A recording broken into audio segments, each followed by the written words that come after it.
Welcome to the Matt O'Grady Coaching Podcast, mattogradycoaching.com. So today I'm going to talk about mindfulness. And it's interesting because people are more open to mindfulness than starting a significant meditation practice because you can practice mindfulness throughout your day. And I think that that's great. You know, any way that we can be more mindful, more present, more connected in the moment to our bodies, our emotions, our thoughts, our actions. It's our words. It's really a wonderful thing. So I'm going to talk quickly about the benefits. Then I'm going to go into a few techniques that I use on a regular basis in my own life and what I teach my coaching clients on how to be more mindful. So there's many dozens of mindfulness benefits that have been proven by science, that have been talked about for many decades, centuries, and even millennia. So the first thing is you have much better management of your emotions. And isn't that something we could all benefit from? So, you know, that roller coaster of life becomes much more manageable. This list is all scientifically proven, by the way. I'm not going to go into all the citations, etc. You can Google those yourself if you're interested. Mindfulness has been proven to reduce worry and anxiety. Isn't that what we're all trying to do to some degree or another? Reduce our stress, reduce our worry, reduce anxiety, manage fear better, right? Which is all connected to anything stressful. There's some level of fear going on. Mindfulness helps people set boundaries and learn how to say no. Mindfulness helps people lose weight, lower daily stress, fall asleep faster, increase focus and concentration, become a better listener, really good one. Enjoy sex more. Who doesn't want to enjoy sex more, right? Lowers our blood pressure, helps us to be more assertive, helps deepen your spiritual life, helps us stay focused on our goals, and helps us become a better leader in our lives and business. So that's just a long list, but I think it's always helpful, like, hey, we're going to practice something. You're going to put your time and attention, effort, focus into something. It's important to know why you're doing it, right? Not just doing mindfulness because people are talking about it and it's cool now or something like that, right? We want to have real, live, tangible, experiential benefits. And there's so many more. I could keep going in. It helps with heart disease. It boosts your immune system. I mean, there's so many other really wonderful benefits to mindfulness. Now, I talk about meditation all the time because I'm such a big fan and I practice at least twice a day, every day. But throughout the day, I'm not meditating much, specifically closing my eyes and doing that kind of a meditation. But what I am doing is practicing mindfulness. You know, when I get stressed, it's an immediate reminder to relax, breathe, get connected to my body. And that's where I want to start this practice. Our body is like an anchor into our lives. Most of the time we're living in our heads, we're on screens, we're kind of caught up in the moment, not really present in the moment, but caught up in the moment with whatever emotions we're feeling, whatever situation we're dealing with. And we're kind of on autopilot, just dealing with what we're facing in the moment. But mindfulness helps us step back from that. And one of the best ways to do it is to literally get grounded inside our bodies so that we're feeling the sensations of the body. We've got our mind focused on the shape of our bodies so we can adjust our posture. We can release tension in our shoulders, belly, feet, hands, face. You know, you look at people, they've got this kind of like stressed look on their face. Their forehead is all crunched. Their laugh lines or smile lines are being squeezed.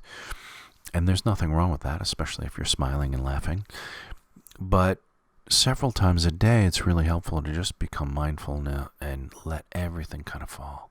Our jaw, just kind of let it be. We can have good posture without stressing the body, without creating more tension in the body. Just sit up straight or stand up straight, and then just let the body hang off the bones, if you will. Feeling the soles of the feet, relaxing our hands, just letting everything be a bit, but feeling the sensations of the body. If there's tension, just breathe into it, let it go. And just setting time, 30 seconds, 1 minute, 2 minutes, and just focusing on the body and relaxing it, doing a quick body scan and letting it go. One of the things I love to do here is just add a few deep breaths.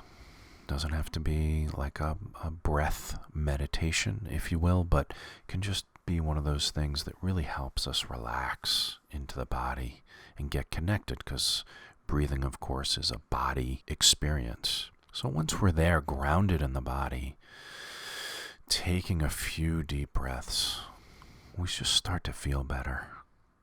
We're connected. We're awake in the present moment. We're here now. As Ram Dass would say, be here now. And then we're here. So all of a sudden, things start to shift, feel a little better. Stress is being relieved just as we're doing that simple practice for even 30 seconds, right? And then you want to check in and see how you feel, not just physically, but emotionally.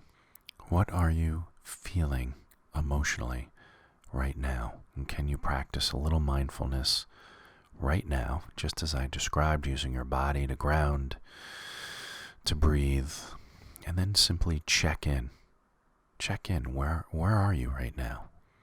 How are you feeling? What are you feeling? Why do you think you're feeling it? You just take yourself through some similar practice of that. Now you're connected. Body, breath, emotion. And then notice what you're thinking. You can change up this strategy, but I typically like to really use the body as the anchor first. Add a little breath, even like I said, 2 or 3 breaths, conscious breaths, and then begin to notice what you're feeling and what you're thinking. If you want to notice what you're thinking first, that's okay too. You can play around with it and see what works best for you. But once you've got all of that working, you get a picture of who you are in these moments, who you really are in these moments. You don't have to tell anyone. You don't have to stress about it, even if you are stressed. Just practicing self-awareness. You're just getting connected to who you are in this moment. And it's not always pretty, right?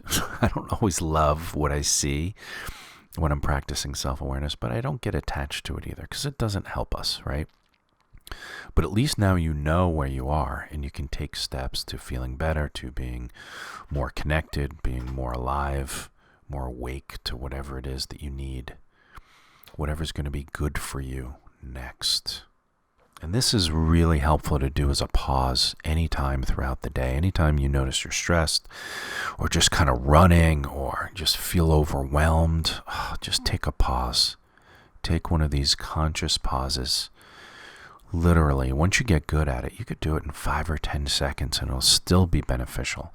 I mean, I do it in meetings all the time while someone else is talking, or right before I'm expected to speak. I just take a quick pause, get grounded in my body, and it almost always makes things go so much more smooth. Just relaxed, connected. You can still be passionate, you can still be assertive, you can still be... I find that I'm actually really assertive. Now, that was one of the surprises when I started practicing this over 20 years ago, was just how I was so much more comfortable establishing boundaries, being, a strong communicator, an honest, strong communicator. When you're mindful, if you feel strongly about something, you don't mind communicating it, but you do it with a grace, with kind of a a relaxed coolness. You're just not caught up in the stress about it. You're just more simply communicating your truth, being honest. And that's a beautiful thing. I find it's very helpful as an entrepreneur, as a business owner, managing teams, managing clients. But I find it really helpful in my personal relationships too, with my wife, with my family, with my son, with my friends, just connecting to that awakened mindfulness, that relaxed self-awareness. It's really just a beautiful space to be in. And then you realize that, you can do it for 10, 15, 30 seconds, a minute or two, what have you. But after you practice it for a while, you don't have to focus so strongly on it. And you can just be in that state for periods of time. You'll forget and it'll fall away. But then you can just come back to it because it starts to feel so good. And you start to realize that life goes so much better when you're being mindful, that it just becomes part of your life. You're like, I like being mindful while I eat, while I drink, while I walk, a mindfulness walk. That's one of my favorites. I do that every day. Just feel the ground beneath my feet. I'm looking with my senses out to the world. Look at the sky and the trees and the birds, and I listen to the sounds, the winds, nature, a car going by, a squirrel running through the woods, whatever it is, and just kind of that outward relaxed attention, but being mindful of all my sensations. You guys know, if you listen to this podcast, I talk about the sense exercise, which is kind of an extended pause or mindfulness exercise where you just stack your senses, but you also get connected to your breath and to what you're feeling and what you're thinking. So it's essentially the same idea, except you're using the senses as one of the main areas of focus. I've done many different talks on this, and if you want a specific document that walks you through it, you can email me, Matt with 2 T's at mattogridycoaching.com. Be happy to send it to you, and the specific podcasts that talk about this practice. Another thing that I really love is using something called working surfaces. And working surfaces when you're holding something. So, for example, when you're washing dishes, you're really in your hand, feeling the water, the plate, the sponge, whatever. You're really connected to that moment. You're seeing it, you're feeling your body move, and you're using the working surfaces of whatever you're touching, the floor you're standing on, the clothes that you're wearing, and as I just explained, the plate, the sponge, the water, the soap, feeling the textures of things. Mindfulness like that can be a really wonderful thing. So using working surfaces anytime that we're working outside, using our bodies, even hands on the keyboard. For me, all day long, I kind of get connected to noticing the typing, Just that simple practice can help us be more mindful, in the shower, brushing our teeth, washing our face. Just really simple things that we can practice mindfulness with can be tremendously helpful. When we're in a conversation, just listening consciously, and by that we're listening to the sound of the words, listening to the space between their words. Just really pausing, sitting, listening deeply, listening to the tone of their voice, looking at their face if you're with them, looking at the facial expressions as somebody explains themselves or, tells a story. If you really watch someone, you can watch the kind of journey that their face goes through as they talk. It tells you so much about it. Are they using their hands? Are they moving their bodies, moving their head around, looking around? Are they scrunching? Are they smiling? Are they laughing? It's just, you get so much more when you're paying attention and staying connected, really listening from this conscious, mindful, self-aware place. And trust me, people really enjoy it. It feels so much better. I can tell the deeper my self-awareness when I'm working with my coaching clients, the deeper our connection is, the deeper work we end up doing, the more successful the practices are as we're doing exercises and different things together. Yeah, it's really quite fascinating. Eating and drinking, as I talked about too, is just so important. And the last one I want to leave you with is this sense of being. So when you practice mindfulness for some time, you can experience this certainly in meditation as well. There's this beingness that rises up in us. We just get this sense of existing, of being alive, being connected to the moment. It's really beautiful, almost ecstatic at times, sometimes actually ecstatic. And if nothing else, it just feels really good. And it's just this, we're connecting to our source, to the spark within us, to this really deep, sublime connection to life that rises up in our hearts, in our bodies, in our minds, in our being. We feel maybe even an expansiveness to us that just doesn't feel like I'm just this body, I'm just this mind. There's this connection that happens with others, with nature, with the world, with the planet, with the universe.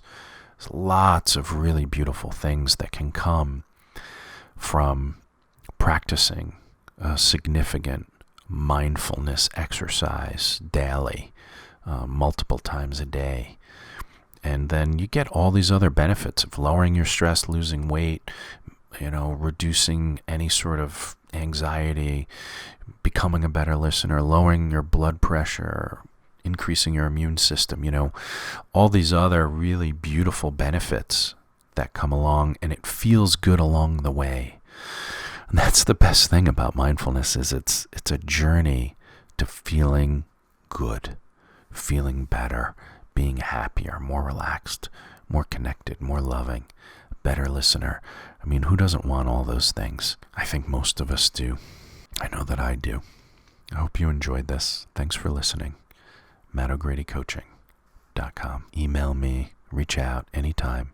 Matt with 2 T's at MattO'GradyCoaching.com.